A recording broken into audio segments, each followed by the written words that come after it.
আরে ভাই, জুলাইয়ের চেতনা, জুলাই তো প্রেক্ষাপট তৈরি করছি আমরা। জুলাই আন্দোলনে আমি আপনাদেরকে চ্যালেঞ্জ করে বললাম, ছাত্র শিবিরের যদি কোনো নেতৃত্ব পর্যায়ের, কেন্দ্রীয় পর্যায়ে যদি দেখাইতে পারেন যে রাজপথে তারা সরাসরি পুলিশের সাথে কোথাও আপনার আন্দোলন সংগ্রামে অংশগ্রহণ করেছে, আমি রাজনীতি ছেড়ে দিব। তারা সবসময় গুপ্ত থাকে, তারা সবসময় হিডেন থাকে। বাংলাদেশ জাতীয়তাবাদী ছাত্র দল একটি আধুনিক এবং শিক্ষাবন্ধক ছাত্র রাজনীতি প্রতিষ্ঠা করতে চায়। আমরা বিশ্বাস করি ক্যাম্পাস হবে, সেখানে সহাবস্থান এবং ভিন্ন মতের প্রতি শ্রদ্ধাশীল থাকবে।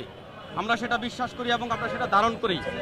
ইতিমধ্যে আপনারা দেখেছেন বাংলাদেশে, সারা বাংলাদেশে বিভিন্ন ক্যাম্পাসগুলোতে, বিশেষ করে বেগম রোকেয়া বিশ্ববিদ্যালয় ছাত্র দলের নেতাকর্মী এবং সাধারণ শিক্ষার্থীদেরকে তারা কিভাবে পিটাইছে এবং তারা কিভাবে রক্তাক্ত করেছে আপনারা জানেন, আমরা জানি। এই 17 বছরে আমি এই ক্যাম্পাসে দায়িত্ব পালন করেছি, কিন্তু আমি কখনোই ছাত্র শিবিরের কোনো অস্তিত্ব দেই না। এখানেও দেখি না, পুরো বাংলাদেশে কোথাও। পাশাপাশি আপনারা দেখেছেন রাজধানীতে ঢাকা আলিয়ার যে দায়িত্বশীল নেতৃবৃন্দ ছিল ছাত্র দলে, তাদেরকে কিভাবে রোডের মধ্যে ফালাইয়া তাদেরকে পিটাইছে।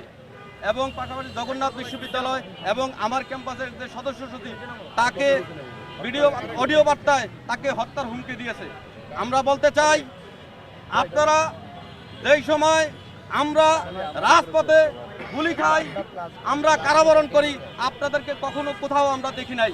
আপনারা ছাত্রলীগের লুঙ্গির তলে থেকে সকল ধরনের সুবিধা নিয়ে আপনারা রাজনীতি করেছেন। আমি বলি, ওই সময় আপনারা ছিলেন গুপ্ত, এখন হচ্ছে আপনার নব্য শিবির। এই নব্য শিবির মানে হচ্ছে, এখন হচ্ছে যারা নব্য শিবির তারা হচ্ছে গুপ্ত ছাত্রলীগ। আপনারা হচ্ছেন ছাত্রলীগের প্রেতাত্মা। আপনারা যেভাবে ছাত্রলীগ বিভিন্ন ক্যাম্পাসে তাদের রাজত্ব কায়েম করার জন্য সাধারণ শিক্ষার্থীদেরকে গেস্ট রুমে নিয়ে এবং বিভিন্ন ধরনের তাদেরকে নির্যাতন করছে, আপনারা সেই স্টাইলে রাজনীতি শুরু করছেন।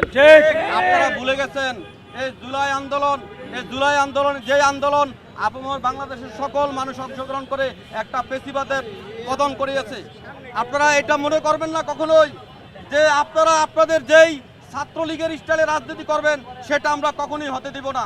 আমরা প্রত্যেকটা ক্যাম্পাসে সাধারণ ছাত্রছাত্রীদেরকে নিয়ে আপনাদের এই ষড়যন্ত্র আমরা রুখে দিব। ইদানিং আমরা দেখি জুলাইয়ের চেতনা, তারা বলে, আরে ভাই, জুলাইয়ের চেতনা, জুলাই তো প্রেক্ষাপট তৈরি করছি আমরা।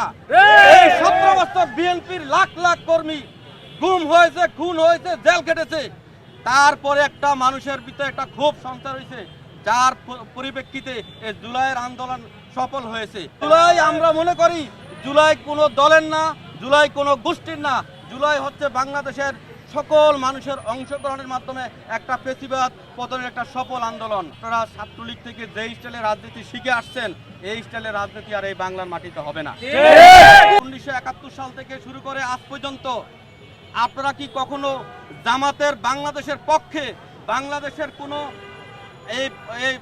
কোনো ধরনের বাংলাদেশের কোনো বড় কোনো অ্যাচিভমেন্টের মধ্যে তাদের কোনো ভূমিকা আছে? কোথাও কোনো ভূমিকা নাই। এবং জুলাই আন্দোলনে আমি আপনাদেরকে চ্যালেঞ্জ করে বললাম, ছাত্র শিবিরের যদি কোনো নেতৃত্ব পর্যায়ের, কেন্দ্রীয় পর্যায়ে যদি দেখাইতে পারেন যে রাজপথে তারা সরাসরি পুলিশের সাথে কোথাও আপনার আন্দোলন সংগ্রামে অংশগ্রহণ করেছে, আমি রাজনীতি ছেড়ে দিব। তারা সবসময় গুপ্ত থাকে, তারা সবসময় হিডেন থাকে।